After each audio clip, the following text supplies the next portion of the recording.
Let's talk about what's happening in the capital city with the mayor president who is here in studio. Roll it, Ed.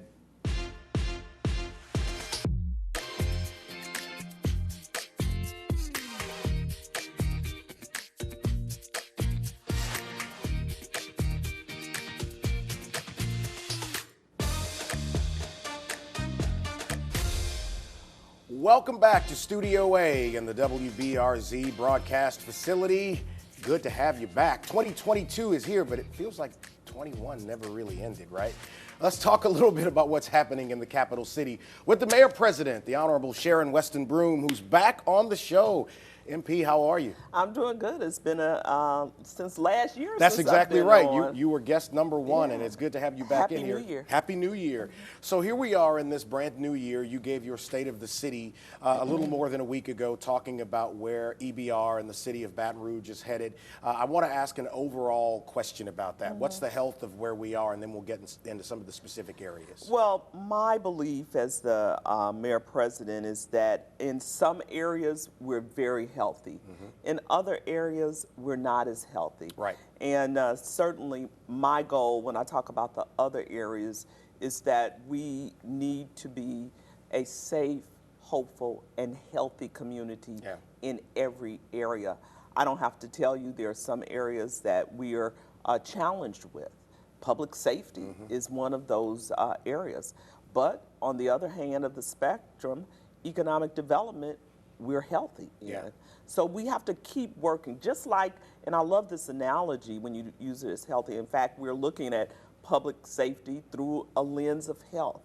But just like when you are dealing with any health issue, if you will, you have to give it intentional concern. You have to address it. Sometimes we have to use a series of medication, processes, etc., before you get the result that you desire. And we're going to continue to do that. You know, we had a record year in homicides last year, and a big chunk of those homicides were retaliation shootings and here. And crime has spiked across the country. But what's interesting is overall crime has been down, but violent crime has spiked last year. And so I know that you answer questions about it everywhere you go in the parish. Let's talk about that. What are we doing to address the crime in East Baton Rouge Parish? Well, first of all, we have been using data to address crime from a Baton Rouge Police Department point of view and from a programmatic point of view. So let's start first with the fact that we have used millions of our ARP dollars, invested them into public safety with technology, with license plate readers, with equipment for our Baton Rouge Police Department. And then we have also infused programs with ARP dollars. You know, we have a resident leaders program. We have invested in programs like our street crime interventionists. And so we're doing, I was just on a webinar yesterday about 10 essential items that cities can do to address crime. And I started checking off the boxes of what we're doing. But Clay, I think you hit the nail on the head. There are so many things involving this violent behavior that the average citizen doesn't know about. And one of the items is that a lot of what goes on is retaliation. Right. There are backstories to a lot of the criminal behavior that takes place that the citizens don't know about. Now, that doesn't mean we get stuck on the backstories, but the backstories help connect the dots in terms of what's happening. What people need to know that a lot of what goes on isn't just people arbitrarily saying, oh, I'm going to go shoot somebody tomorrow. It's planned out and it's intentional. 100%. There were a few last year the shooting at IHOP, other shootings that have happened along Segan Lane, where these things are interconnected with these groups. And there are so many determining factors that create this situation that go beyond what law enforcement is doing, but it's happening across the country. And it's alarming that it's happening in broad daylight. Absolutely. And I'm not trying to escape anything as the leader of the city, but I believe, based on the data, based on conversations that I'm having nationally, that it is a sign of the times. Can we take a quick break and come back? We're going to continue with Mayor Broome talking about what's happening as it relates to crime, also economic development, and we'll get an update on what we're doing with Move BR. A lot is happening behind the scenes with infrastructure. We'll continue with Mayor President Sharon Weston Broome in just a moment.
If you haven't yet downloaded or subscribed to the 21st Century Business Forum, you should do so. Earlier this week, my conversation with Drew Brees was posted. He talked about everything from Saints football to Jimmy John's. Check it out right now, 21st Century Business Forum. Here on the show, we're talking with Mayor President Sharon Weston Broome.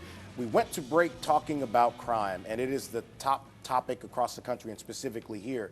So it doesn't seem like it's changing. You talked about it being a sign of the times. But for people sitting at home watching, are you saying to them that we should get used to it? Or Absolutely not. Okay, all right. Absolutely not. Let me just tell you, I'm going to do everything in my power, bring in everybody else in their powers to make sure that we do our part as leaders to mitigate crime. Yeah. And so that means we're collaborating with our DA, with our sheriff, the police department. In fact, we've got initiatives that are involving the police department, sheriff department, and state troopers coming together to address boots on the ground, to be boots on the ground in addressing crime. So we're tackling it at every angle. But you know, there are certain aspects of this equation. For example, we can't keep arresting people and then putting them back out on the streets to allow them to continue with this bad behavior.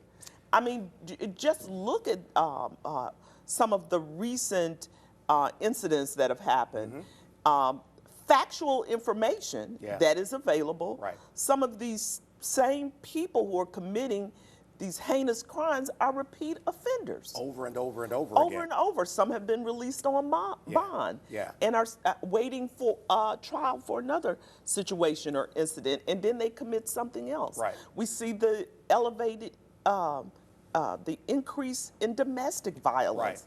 And so we cannot always police our way out of situations. Yeah. It has to be a comprehensive effort.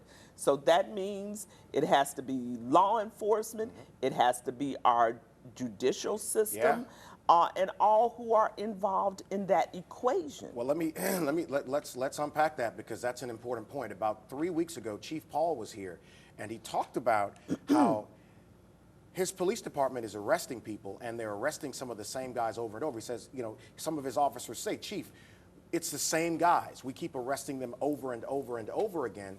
And so there is a line of thinking that says a lot of these repeat offenders don't fear the system because they've never truly been held accountable for it. The majority of the young men in these communities are not the criminal element. The majority of the people are not. But the handful keep getting out, Mayor. So what do you do about that? Well, you said it, accountability. Not only should the criminals be held accountable, but leaders have to be held accountable. Right. I'm held accountable all the time. Right. People call me, they email me, they want to know, what are you doing? And so it shouldn't just rest with the executive branch of government, but once again, it has to go to the legislative branch, it has to go to the judicial branch. Right. We all have to do our part to make sure that we provide safe, hopeful, and healthy communities here. Do you think, and I know it's kind of hard to speculate on this, but is your instinct that it's going to improve this year? Well, first of all, I am the ultimate optimist, and this is not any false pie in the sky optimism that I embrace. I do believe it's going to change, and not just because I feel it in my heart, but because we are doing the work.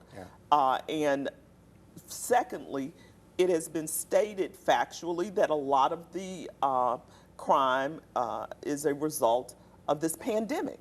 So I believe as we address the pandemic and some of the fruit, if you will, of this pandemic, whether it's health or crime, then we will see that change taking place. It's always my goal to have improvements, and specifically as it relates to the public safety of the citizens of Baton Rouge and East Baton Rouge Parish. That is my top priority. You know, we got a minute or so before taking a break and coming back. Let's talk about COVID-19 and the impact that it's having right now. We're seeing record numbers of people contracting the virus. A part of that is due to the increased testing that's going on.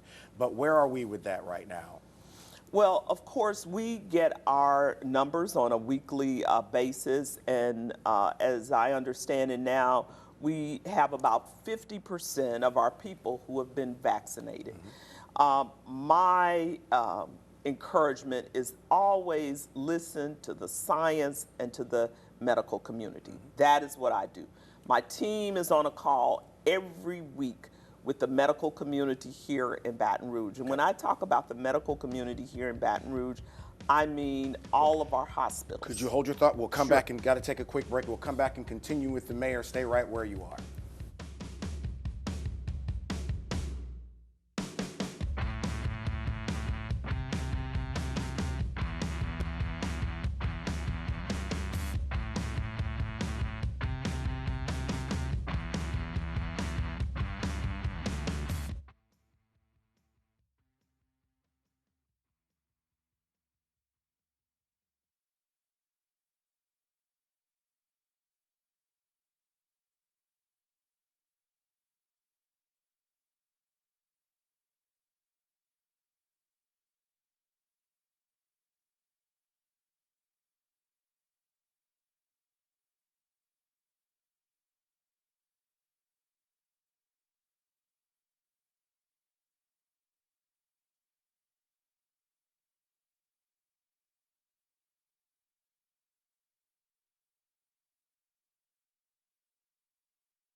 The Baton Rouge Police Department and DEA are partnering on a Citizens Academy. Coming up in the next segment, you'll learn all about it.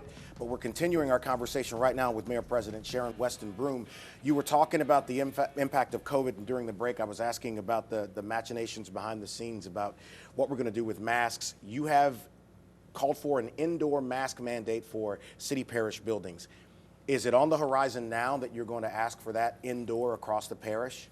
So at the present time, just to reiterate what you said, we have mask mandates for all city parish buildings, which number quite a few buildings, Right. including the River Center, right? I am constantly in communication with our medical community. I am not taking that option of a citywide mandate off of the table, but at this present time, I am emphasizing vaccinations, and I am emphasizing testing, and I'm emphasizing if you have symptoms, stay at home and don't expose others. So right at the present time, I am not going to reestablish a mask mandate citywide, but it is an option. So testing has improved. There is more efficiency with the way that we're operating. And I think a lot of the numbers are reflected in how much more people are being tested. So you're talking to the state on a regular basis. How are we trending? Is it clear where we're moving? Well, of course, our cases are up. A lot of that was because, or is because of the holiday season. We are concerned, of course, when those numbers start rising because it stresses our medical community, our hospitals. I do believe that we can get a grip on it if people do wear masks, if they do go back to social distancing, if they do minimize participation in large events. Right. We can get a grip on it. And what's important, Clay, is certainly the health and well-being of our citizens. But we have to recognize, coupled with that, is our economy. Yeah. And so, you know, when you look at it, you have to look at it, first of all, I want to stay around and be healthy. Right. And secondly, I want to be able to go to work and be healthy. I want to have a place where I can earn a living and pay my bills. Right. And businesses feel the same way. They want to remain open. They don't want to have to revert back to where we were almost 2 years ago. Right. So we're doing everything possible in collaboration with LDH, who is an excellent partner in this, as well as our medical community here in Baton Rouge. I couldn't ask for anything more. We do not have a health department Right, here right. in the city like New Orleans Right. does. But we do have a voluminous Mayor's Healthy City initiative that has maximized our connection with the medical community. In the last minute or so, goals for 2022. Parish-wide city goals and personal goals, what are they? Yeah, well, of course, you know, we always want to improve, and our goals include pillars of public safety. Certainly, I am working and partnering with our superintendent. We have a big literacy goal because we know that an educated community is an elevated community. Right. We also, of course, are still working on our MOVE EBR projects. We had 21 projects that are in the pipeline. Goals continue to minimize flooding with work on Bayou Man Shack that we're doing in collaboration with Ascension Parish. Right. And so we've got a lot of goals that will unfold. One of my personal goals is to stay healthy in every area of my life and get the job done. Thank you for being on, Mayor. We appreciate it. Let's talk about the Citizens Academy next.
So a Citizens Academy is coming. Let's get into it all with Sergeant L.G. McKneely with the Baton Rouge Police Department and Brian Singleton with DEA. So gentlemen, this is going to be interesting now. So the public can be a part of something to learn how law enforcement works. So tell me, what is the Citizens Academy?